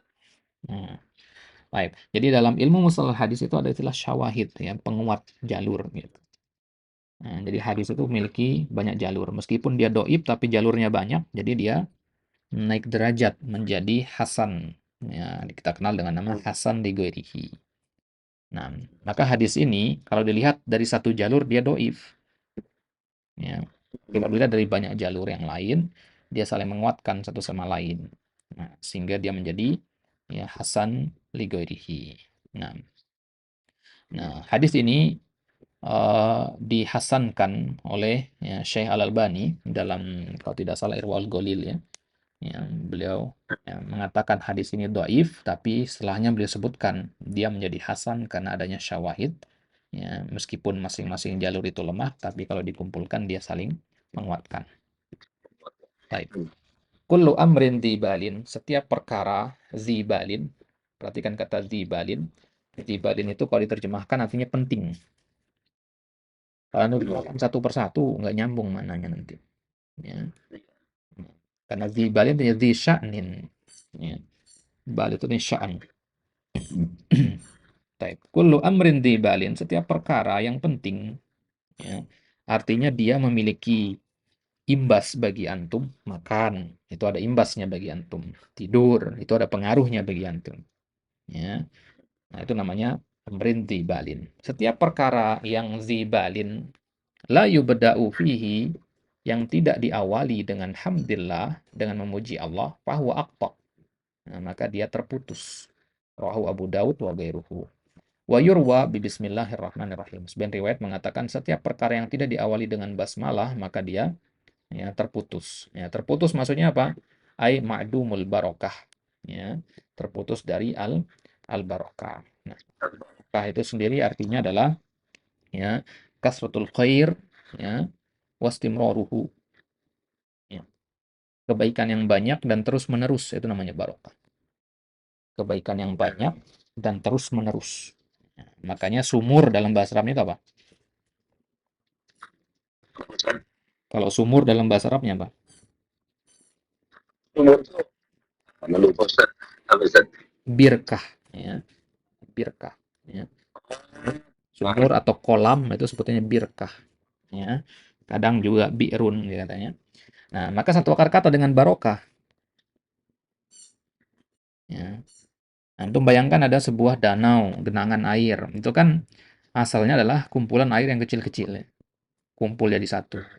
Dan tetap ada di situ, nggak kemana-mana. Ya, seperti itulah antum membayangkan barokah. Kebaikan yang banyak ya, dan menetap. Ya, itu namanya barokah. Nah, ketika antum mengatakan Barakallahu fiik, itu artinya kita mendoakan semoga orang tersebut mendapatkan kebaikan yang banyak ya, dan terus-menerus, tidak hanya satu waktu. Nah, kebaikan itu pada apa? Ya, ya ketika antum mengatakan Barakallahu fiik, itu bisa kebaikan pada harta, pada keluarga, pada usia, pada ilmu, dan seterusnya. Maka doa Barakallahu fiik ini luar biasa sebenarnya. Ya, di situ dia ya, keberkahan untuk apa? Nggak disebutkan kan Barakallahu fiik itu nggak fi apa gitu kan? Semoga Allah memberkahi dirimu. Nah, dirimu itu kan bisa harta, bisa keluarga, bisa macam gitu. Ya, nggak dibatasin gitu. Luar biasa. Makanya kita para ulama jangan sampai kita pelit untuk mendoakan ya saudara kita dengan ucapan barakallahu fi, karena kita nggak tahu doa yang mana yang dikabulkan oleh Allah Subhanahu wa taala. Nah, terlebih lagi ketika kita mengatakan barakallahu fik, ada malaikat yang mendoakan ya walaka bimithli ya atau walaka mithlu. Ya, ketika kita mendoakan saudara kita barakallahu fik, ada malaikat yang mengatakan dan untukmu yang semisal. Bayangin malaikat yang doain. Ya, makhluk yang kerjaannya hanya ibadah saja. Ya, kita didoain sama ustadz saja senang gitu ya. Ya. Nah, padahal ustadz kan nggak 24 jam ibadah ya, ada kalanya dia tidur, istirahat gitu. Ya. Ini malaikat yang doain. Ya, dan malaikat itu kan ibadah mulu kerjaannya. Ya, luar biasa. Nah, Wa yujma' baina ar-riwayatain, bagaimana mengumpulkan dua riwayat ini? Ya, karena tidak ada pertentangan sebenarnya. Riwayat yang pertama mengatakan memuji Allah, riwayat yang kedua mengatakan ya basmalah. Maka bagaimana mengumpulkan dua riwayat ini? Nah, kata yujma ya di sini kalau diterjemahkan letter locknya artinya mengumpulkan. Bagi orang awam nggak paham mengumpulkan ini maksudnya apa. Karena orang mendengar kata mengumpulkan yang dibayangkan ya mengumpulkan uang, mengumpulkan benda gitu. Nah, maka ya kita pilih kata yang lain untuk kata mengumpulkan di sini. Kita katakan mengkompromikan. Ya. Dan dua riwayat yang berbeda ini dikompromikan. Artinya kita cari titik temunya di mana. Ya. Bi annal ibtida'a bi bismillahi hakikiyun. Ya, cara mengkompromikannya adalah dua riwayat tadi bahwasanya mengawali dengan bismillah itu hakiki. Ya, sedangkan mengawali dengan hamdillah itu nisbi idofi. Nisbi itu artinya relatif. Ya. Idofi artinya penyandaran. Nah, ya, apa maksudnya hakiki dan ya, nisbi idofi? Ya, ketika kita mengatakan ya, bismillah, perkara yang zibalin, kalau tidak diawali dengan bismillah maka dia terputus. Ya, maksudnya di situ adalah ya, perkara tersebut ya, hakikatnya memang harus diawali dengan nama Allah. Ya, sedangkan ketika untuk mengatakan alhamdulillah, segala perkara yang tidak diawali dengan alhamdulillah maka dia terputus. Ya. Terputus di situ, terputus dari keberkahan, maksudnya nisbi, idofi, ya, relatif gitu. Alhamdulillah ala apa gitu. Kalau antum nggak paham istilah hakiki nisbi, antum ganti dengan umum dan khusus. Nah, bismillah itu umum. Ya. Bismillah itu umum. Ya, jadi antum mengharapkan keberkahan dengan menyebut nama Allah di awal perbuatan. Ya. Sedangkan alhamdulillah, ya, itu ya, antum mengharapkan keberkahan dengan memuji Allah. Memuji Allah kan antum menyebut nama Allah juga kan. Nah, jadi lebih spesifik alhamdulillah karena pujian terhadap Allah juga salah satu dari kandungan nama-nama Allah. Ketika antum mengatakan Asmaul Husna itu kan nama-nama yang mengandung pujian artinya. Ya, di kitab Al-Qawaidul Hisan ya, kitab yang sangat bagus juga untuk pelajari. Ya, di situ ada pembahasan tentang alif lam al-istighraqiyah lil jins. Ya, yang akan kita bahas nanti juga. Nah, jadi ya di antara ya, fungsi dari alif lam ya, pada kata Allah itu untuk menunjukkan keberhakannya. Nah, itu akan kita baca sekarang. Baik. Ya. Qauluhu alhamdulillah. Al-alifu wal lamu lil istighraq. Alif lam ya. Ini fungsinya adalah untuk istighraq. Ya. Antum pernah belajar jenis-jenis alif lam? Alif lam belum, Ustaz. Alif lam itu yang mana yang udah di ini kami itu yang alif lam al-ta'rif. Baik. Nah, ini al-istighraqiyah ini salah satu dari jenis alif lam at-ta'rif. Nah, jadi antum lanjut lagi nanti belajar alif lam at-ta'rif itu ada banyak pembagiannya nanti. Ya. Ada alif lam al-ahdiyah lidh-dhihn, ada alif lam al-istighraqiyah lil jins, ada al-ahdi dzikri dan seterusnya. Nah, ini juga salah satu ya kalau antum dalami baik-baik tentang pembahasan alif lam ini ada banyak sekali ya pintu-pintu maklumat yang terbuka ketika membaca Al-Qur'an. Ya, tidak akan biasa lagi ketika antum melewati alif lam dalam Al-Qur'an karena banyak sekali alif lam kan ya, dalam Al-Qur'an. Ya, ini hampir setiap ayat sudah ada alif lamnya. Nah, alif lam itu antum pelajari jenis-jenisnya, fungsi-fungsinya pada setiap ayat. Baik. Nah, di kata alhamdulillah itu ada alif lam. Alif lam ini fungsinya adalah untuk istighraq. Makanya dinamakan alif lam al-istighraqiyah. Ya, apa itu istighraq? Ya, istighraq itu sendiri maknanya adalah mencakup atau menyeluruh. Mencakup atau menyeluruh. Nah, cara melihat alif lam itu al-istighraqiyah atau bukan, antum ganti alif lam itu dengan kata kullu. Nah, antum katakan alhamdulillah Ya, kullu hamdin lillah. Makanya terjemahannya apa? Alhamdulillah. Segala puji. Dari mana kata segala itu? Ya, dari alif lam ini, dari kullu gitu. Innal insana lafi khusar. Ya, inna kulla insanin lafi khusar. Baik. Ai jami'ul mahamidi lillahi milqan wastiqaqan. Ya, jadi dari alif lam ini kita mengambil mana istighraq, ya, artinya luas cakupannya, ya, itu jami'ul mahamid, ya, seluruh ya pujian lillah. Nah, di kata lillah ini kan ada huruf jar di situ ya, lam. Ya. Huruf jar ini memiliki dua makna, ya, milkan dan istihqaqan. Ya, milkan artinya kepemilikan, istihqaq artinya keberhakan. Jadi Allah memiliki pujian dan memang dia berhak untuk dipuji. Karena tidak setiap yang kita puji itu adalah terpuji. Contohnya, seorang rakyat memuji raja. Rajanya ini zalim, luar biasa. Suka menyiksa rakyatnya misalkan. Tapi rakyatnya memuji dia. Ya, karena kalau nggak dipuji, ya, dihukum, dibunuh. Gitu. Khawatir Nah, khawatir hukuman itu. Ya. Mungkin di Korea Utara itu Nah, nasohil. aja ya. Nah, benar itu. Nggak tepuk tangan ya sudah. Ya. Ya. Jadi nggak setiap yang dipuji itu adalah sesuatu yang terpuji. Ya. Pemimpin yang zolim dari mana terpujinya? Tapi rakyatnya harus memujinya. Ya. Nah, jadi kalau kita memuji pemimpin yang zolim itu milkan saja, enggak istihqaqan. Ya, kalau Allah tidak, Allah itu ya, ya kita puji karena memang dia berhak untuk dipuji. Gitu. Nah, jadi kalau bahasanya para ulama itu saking mulianya Allah, mau nggak mau kita harus memujinya. Ya, mau nggak mau kita harus memujinya. Itu konsekuensi dari kita mengenal Allah. Semakin kita mengenal Allah, semakin dalamlah pujian kita kepada Allah.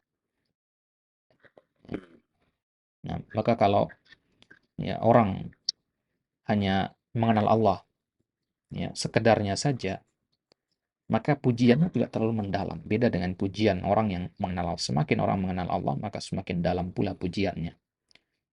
Nah, maka Ibnu Qayyim ya di dalam kitab Al-Jawabul Kafi itu beliau mengatakan ya man arafallaha bi asma'ihi wa sifatihi al-ulya ahabbahu la mahalah. Barang siapa yang mengenali Allah melalui nama-nama dan sifat-sifatnya, semakin dalam pengenalannya, maka semakin dia mencintai Allah. Semakin ringan lisannya untuk memuji Allah. Ya, maka bisa kita simpulkan, orang yang malas memuji Allah, berarti sekadar itulah rasa cintanya kepada Allah. Karena konsekuensi dari kita mencintai Allah ya, ringan lisan kita memujinya gitu. Katakanlah kita punya idola sekarang, kita kagum sekali dengan akhlaknya dan sebagainya. Pasti setiap ada waktu, kesempatan kita akan puji-puji dia. Nggak ada yang nyuruh kita puji dia. Gitu. Nah, baik. Ya, jadi milkan wastihqaqan, bukan hanya milkan saja, bukan hanya terpaksa kita memuji Allah. Karena kita hamba, mau nggak mau harus memuji Allah, nggak begitu. Ya. Karena dia berhak untuk dipuji. Sebagaimana misalkan orang tua itu berhak untuk mendapatkan sifat bakti dari anaknya. Ya. Kenapa ya? Karena besarnya jasa orang tua kepada anaknya. Ya, itu sesama makhluk, apalagi dengan Al-Khaliq. Apa yang dimaksud dengan alhamdu itu sendiri? Secara bahasa, alhamdu adalah as-sana'u bis-sifatil jamilah wal af'alil hasanah. Yaitu memuji Allah dengan sifat yang mulia, sifat yang indah, dan perbuatan yang hasanah, perbuatan yang juga yang baik. Ya. Nah, jadi ya istilah lain untuk kata alhamdu itu adalah as-sana. Ya. As-sana itu juga artinya pujian. Ya. Hanya saja ya, alhamdu itu ya pujian yang didasari oleh rasa cinta dan pengagungan. Ya, sedangkan as-sana ya, itu pujian yang berulang-ulang. Itu as-sana maknanya. Hmm. Nah, makanya antum tahu hadis qudsi tentang surat Al-Fatihah yang Allah mengatakan ya surat Al-Fatihah itu dibagi dua, tahu ya? Nah, ketika kita membaca Alhamdulillahirabbil alamin, apa kata Allah? Hamadani abdi. Ya, hambaku memujiku. Ketika kita membaca Ar-Rahmanir Rahim, Allah mengatakan ya, ya, asna alayya abdi. Hamba menyanjungku. Ya, asna itu kita artikan dengan menyanjung ya. Ya. Kenapa di Alhamdulillahirabbil alamin Allah katakan hamadani abdi, sedangkan di Ar-Rahmanir Rahim Allah katakan asna alayya abdi? Ya. Karena Ar-Rahmanir Rahim itu berulang kan dua kali. Jadi asana itu bedanya dia dilakukan berulang-ulang, ya, lebih dari sekali.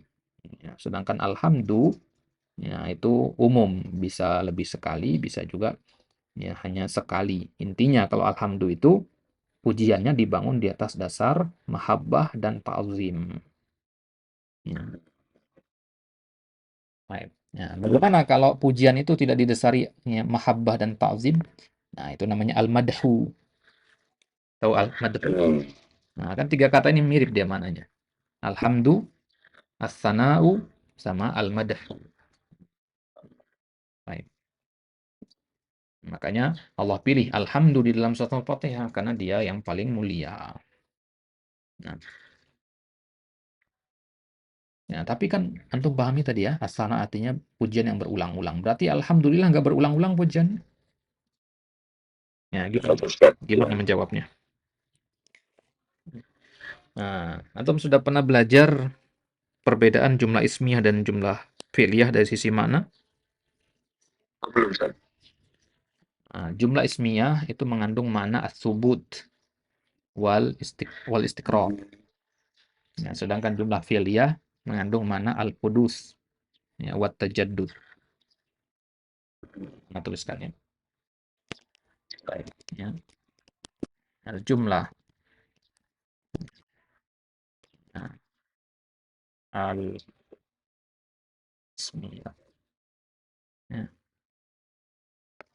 Al-jumlah al-ismiyah itu maknanya adalah al-hudus, afwan, as-subut. Ya. As-subut wal istiqrar. Nah, sedangkan al-jumlah al-fi'liyah itu mengandung makna al-hudus wat tajaddud. Kalau untuk mengatakan alhamdulillah, nah ini jumlah ismiyah. Ya. Bedakan dengan nahmaduhu. Ya, nahmadullah. Ya, nahmadullah. Ya. Kalau dalam bahasa Indonesia sama saja ya. Alhamdulillah dengan nahmadullah. Alhamdulillah segala puji bagi Allah. Nahmadullah kita memuji Allah. Ya, sama saja. Tapi dalam bahasa Arab beda jumlah ismiyah sama jumlah fi'liyah. Jumlah ismiyah itu mengandung mana subut. Subut artinya tetap, penetapan. Istiqror artinya juga kurang lebih sama. Ya, ya sebagian ulama ada istimror. Ya, ya. Terus menerus dia. Ya. Dari sini kita ambil mana alhamdulillah itu pujiannya terus menerus. Ya. Ketika untuk mengatakan alhamdulillah berarti artinya adalah tetap sifat terpuji itu bagi Allah dan terpujinya Allah ya tidak hanya ketika kita memujinya tapi dia tetap terpuji selama-lamanya. Gitu. Baik. Ketika untuk mengatakan Zaidun qaimun. Nah, itu artinya antum menetapkan sifat qiyam pada Zaid dan berdirinya Zaid itu istimror, terus-menerus sampai dia duduk. Ya, tapi kalau antum mengatakan qoma Zaidun, ya, bisa jadi qoma Zaidun wa jalasa. Bisa jadi. Ya, summa jalasa gitu. Nah, itu kalau antum katakan qoma Zaidun. Ya, jadi jumlah fi'liyah itu maknanya hudus. Ya, menunjukkan adanya peristiwa, kejadian dan tajaddud. Tajaddud artinya ya ya bahasa kita dari kata jadid ya, baru. Ya, terbaharukan gitu ya. Al-hudus artinya kejadian, at-tajaddud yang terbaharukan. Ya. Terbaharukan itu maksudnya apa? Ya, perbuatannya perbuatan baru. Ya. Tergantikan dengan perbuatan yang lain, atau dalam perbuatan tersebut ada banyak proses. Contohnya, ketika antum mengatakan nahmadullah, kita memuji Allah, ya, di situ ada makna hudus. Apa hudusnya? Memuji. Kemudian apa tajaddudnya? Tajaddudnya maksudnya kita memuji Allah dengan cara yang berbeda-beda. Ada yang memuji Allah dengan lisan, ada yang memuji Allah dengan perbuatan, ada yang memuji Allah dengan keyakinan hati, dan seterusnya. Nah, itu tajaddud. Dan makna tajaddud itu nggak ada pada kata alhamdulillah. Karena alhamdulillah yang ditekankan itu adalah penetapan pujian hanya untuk Allah. Gitu. Ana ragu misalkan, Zaid sekarang sedang duduk atau sedang berdiri. Ana tanya ke antum. Ya. Antum menangkap keraguan ana itu. Maka jawaban antum adalah jawaban yang bisa menghilangkan keraguan ana. Maka antum gunakanlah jumlah ismiyah di situ. Ya. Zaidun qaimun. Karena itulah keraguan ana. Nah, tapi kalau antum mengatakan koma Zaidun, ya, antum ingin menegaskan adanya perbuatan berdiri, ya, tapi tidak menegaskan apakah sekarang Zaid sudah duduk. Ya, bisa jadi dia sekarang sudah duduk, bisa jadi juga masih berdiri. Ya, karena nggak ada makna istimror pada jumlah fi'liyah. Nah, ya, mulai sekarang ketika antum membaca ayat Al-Quran, terapkan ini. Nah, itulah kenapa pada khutbatul hajah kita gabungkan kedua-duanya. Antum katakan apa? Innal hamdalillah, jumlah ismiyah. Nahmaduhu, jumlah fi'liyah. Sehingga keempat makna ini ada. Subut, istimror, kudus, tajaddud. Gitu.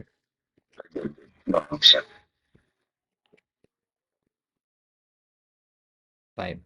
Ya. Ya, itu ya, maknanya.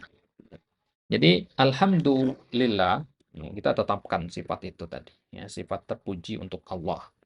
Ya, as-sana'u bis sifatil jamilah wal af'al al-hasanah. Menyanjung Allah dengan sifat-sifat yang indah yang ada pada dirinya dan perbuatan-perbuatannya yang baik. Jadi ya, yang berkaitan dengan zat Allah itu ada sifat, ada af'al. Ya, ada sifat fi'liyah, ada sifat zatiyah. Ya, sifat zatiyahnya Allah ya berkaitan dengan zat Allah. Ya, sifat fi'il itu berkaitan dengan apa yang Allah lakukan. Ya, wa urfan, adapun secara urf. Ya, lihat ya, ketika para ulama mendefinisikan sesuatu itu, yang pertama mereka mendefinisikan secara lugotan, ya, yang kedua urfan, yang ketiga syara'an, yang keempat istilahan. Ya. Baik. Ya. Kalau secara urf, apa sebenarnya yang dimaksud dengan alhamdu? Ya, menurut pemahamannya orang Arab ya, uruf alhamdu itu apa? Ya, fi'lun, ya, yunbi'u an ta'zimil mun'im bisababi kaunihi mun'iman wa huwa didduz dzam. Ya, secara urf, alhamdu itu lawan dari azam, mencela. Alhamdu itu secara urf terbatas pada fi'il, perbuatan. Berarti keyakinan itu tidak dinamakan alhamdu. Ya. Antum meyakini bahwasanya alam semesta ini diciptakan oleh Allah. Antum mengagungkan Allah di dalam hati, itu alhamdu secara syarak. Tapi secara urf enggak. Karena secara urf yang dipahami dari kata alhamdu adalah perbuatan. Ya, yunbi'u an ta'zimil mutnim. Yunbi'u bimana yukhbiru. Ya. Perbuatan menceritakan kepada orang lain tentang kemuliaan zat yang memberi nikmat. Bisa babi kaunihi mun'iman, karena dialah yang memberikan nikmat kepada kita. Jadi kita memujinya karena dia memberikan nikmat kepada kita. Itu alhamdulillah. Maka masuk ke sini juga kepada selain Allah. Misalkan seorang ya, pekerja memuji bosnya karena bosnya loyal, ya. Bosnya memberikan dia gaji dan bonus yang banyak. Maka dia menceritakan ke orang lain, oh bos saya itu luar biasa, dermawan, gini-gini. Nah itu alhamdulillah secara urf. Kita mengabarkan kepada orang lain tentang kemuliaan orang itu. Ya, kemuliaan zat tersebut karena dia telah memberikan nikmat. Berarti dia muqabil dari nikmat, gitu ya. Muqabil dari sebuah nikmat. Dan ada balasan dari, ada sesuatu yang diperbuat untuk kita. Ya, berarti secara uruf antum bisa tambahkan pemahaman di sini, ya, Allah itu terpuji, ya, dan memang pantas untuk dipuji karena dia telah memberikan kita berbagai macam nikmat. Ya, maka termasuk kurang ajar, tidak sopan, orang sudah memberikan kita nikmat, memberikan kita rezeki, memberikan kita pemberian, dan kita tidak memujinya. Nah, gitu. Bahasa kasarnya begitulah. Ya. Makanya kan tadi kita katakan, ya, kalau bisa kita ukur kecintaan seseorang kepada Allah itu dari sejauh mana dia memuji Allah, sedalam apa dia memuji Allah. Ya, jadi erat kaitannya syukur itu dengan alhamdulillah. Ya, syukur kita itu akan melahirkan alhamdulillah. Berarti orang yang tidak bersyukur ya tidak akan alhamdulillah.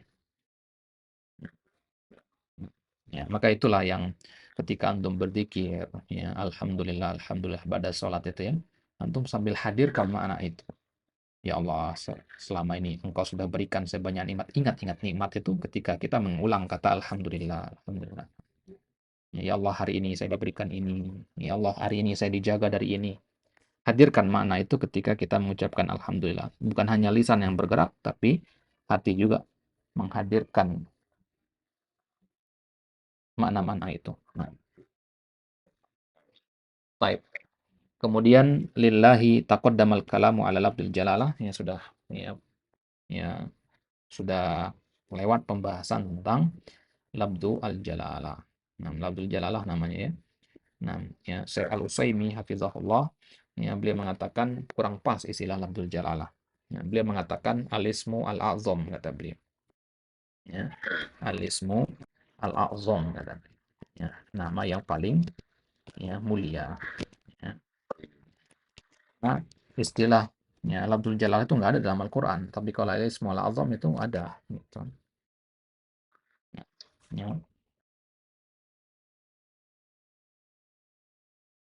Baik. Nah, jadi khilaf para ulama mengenai nama Allah yang paling indah, yang paling mulia itu apa ya? Ya. Ada yang mengatakan nama Allah yang paling agung itu adalah Allah, ada yang mengatakan Al-Hayyul Qayyum, ada juga yang mengatakan Ar-Rahmanir Rahim, ada juga yang mengatakan, ya, Zul Jalali wal Ikram. Ya, khilaf itu. Perinciannya antum bisa lihat di Muqaddimah kitab Fikih Al-Asmaul Husna. Syekh Abdul Razak menjelaskan di situ. Mana nama Allah yang paling utama. Baik, ya. Sekarang kita cukupkan sampai di sini ya. Jangan lebar sekali faedahnya Ustaz. Banyak sekali faedahnya. Insyaallah memang kitab ini Padahal kita hanya satu, kalau kita ini hanya satu lembar Ustaz. Hampir 1 jam ya, Masya Allah, 1 jam lebih kan. Masya Allah. Insyaallah, semoga ya kita dimudahkan lah untuk memahami ya apa yang Allah inginkan dalam Al-Quran, dalam kitabnya. Nah, tidak lain tujuan kita belajar bahasa ya, untuk memahami murad Allah fil Quran. Nah, type. Ya. Ini jadinya rekamannya jadi satu nanti ya, yang terpotong tadi itu. Ya. Ya. Type. Ya. Ini totalnya 1 jam 48 menit ini. Nah, lumayan tuh kalau belajar. 2 jam Ustaz, Masya Allah.